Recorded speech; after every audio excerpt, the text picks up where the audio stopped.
नमस्कार, मी साक्षी Panchal news uncut मध्ये तुम्हा सर्वांचं स्वागत करते। या बातमीपत्रात आपण आढावा घेणार आहोत पुण्यात घडलेल्या महत्त्वाच्या घडामोडींचा।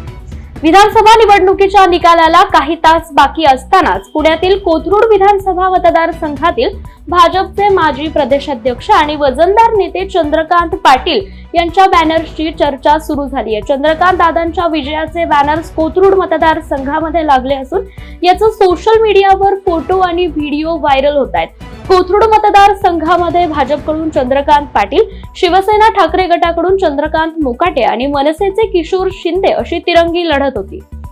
खासदार सुप्रिया सुळे आणि काँग्रेस नेते नाना पटोले यांनी तत्कालीन पुणे पोलीस आयुक्त अमिताभ गुप्ता आणि पुणे पोलीस उपायुक्त भाग्यश्री नवटक्के यांच्या माध्यमातून बिटकॉइन गुन्ह्यातील पैशाचा वापर महाराष्ट्रातील निवडणुकांसाठी केल्याचा गंभीर आरोप माजी IPS अधिकारी रवींद्र पाटील यांनी केलाय। याबाबत त्यांनी गौरव मेहता याच्याकडून प्राप्त झालेल्या आणखी काही ऑडिओ क्लिप्स देखील सादर करून या क्लिप मधील आवाज हा खासदार सुप्रिया सुळेंचाच असल्याचा दावा रवींद्र पाटील यांनी केला। फसवणुकीच्या गुन्ह्यात सध्या न्यायालयीन कोठडीत असलेल्या कश्मीरा पवार सह तिच्या साथीदारांविरुद्ध पुणे आणि सातारा शहर पोलीस ठाण्यात आणखी एक फसवणुकीचा गुन्हा दाखल झालाय।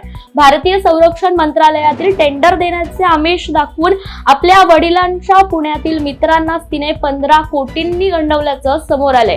याबाबत धायरी येथे राहणाऱ्या प्रमोद तानाजी जगताप यांनी पोलिसात तक्रार दाखल केली आहे।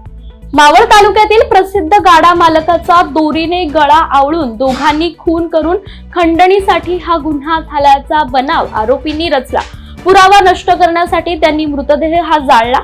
याबाबत पिंपरी चिंचवड गुन्हे शाखेच्या खंडणी विरोधी पथकाने तपास सुरू करून आरोपींना अटक केली आहे। पंडित रामचंद्र जाधव असं खून झालेल्या मावळ मधील गाडा मालकाचं नाव आहे। सूरज वानखेडे असं अटक केलेल्या आरोपीचं नाव असून पुढील तपास पोलीस करतायत।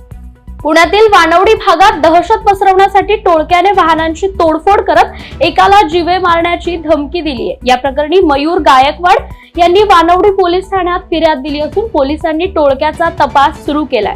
भैरोबा नाला परिसरात सेंट पॅट्रिक चर्च जवळ चिमटा वस्ती भागात या टोळक्याने हातात कोयता आणि दांडके घेऊन दहशत पसरवली।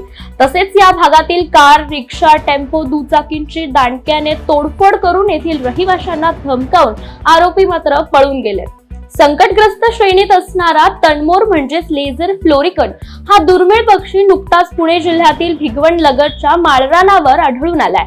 आपल्या दर्शनाच्या निमित्ताने समृद्ध माळरानाचे प्रतीक असलेल्या तणमोराने पुण्यातील गवताळ प्रदेशांच्या संवर्धनाचा संदेश दिला असल्याचं मत निसर्गप्रेमींनी यावेळी व्यक्त केलंय। देहू गावातील अरेमी कॅन्टोन्मेंट बोर्ड येथे 9 फुटी अजगर आढळला असून त्याला सर्पमित्र कृष्णा क्षीरसागर, शुभम गायकवाड आणि सौरभ केदार यांनी रेस्क्यू करून सुरक्षित ठिकाणी निसर्गमुक्त केले। सदर 9 फूट अजगर दृष्टीत पडताच तेथील प्रत्यदर्शिनींनी वन्यजीव रक्षक मावळ संस्थेच्या स्वयंसेवकांना याची माहिती कळवली। त्यानंतर तातडीने या ठिकाणी पोहोचतात अजगराला लोकवस्तीच्या परिसरातून रेस्क्यू करण्यात आले। जगप्रसिद्ध डॅनिश सॅक्सोफोन वादक संगीतकार लार्स मोलार यांचं वादन, मेहर परळीकर यांचे ख्याल गायन आणि फारुखाबाद घराण्याचे दिग्गज तबला वादक पंडित अभिजित बॅनर्जी यांच्या एकल तबला वादनाचा पुणेकरांनी आनंद घेतला। येरंडवणे येथील सेवा भवन सभागृहात ध्वनी अकादमीच्या वतीने आयोजित करण्यात आलेल्या पहल 2024 या भारतीय आणि पाश्चिमात्य संगीताचा मिलाप असणाऱ्या सांगीतिक कार्यक्रमाचं आयोजन करण्यात आलं होतं। अभिजात भारतीय शास्त्रीय संगीताच्या प्रसार आणि प्रचारासाठी झालेल्या या कार्यक्रमाची सुरुवात जगप्रसिद्ध संगीतकार लार्स मोलार यांच्या वादनाने झाली। त्यांनी यावेळी राग श्री प्रस्तुत करीत उपस्थितांना मंत्रमुग्ध केले। या बातमीसह वेळ झाली पुणे कनेक्ट मध्ये इथेच थांबायची। पाहत रहा न्यूज अनकट।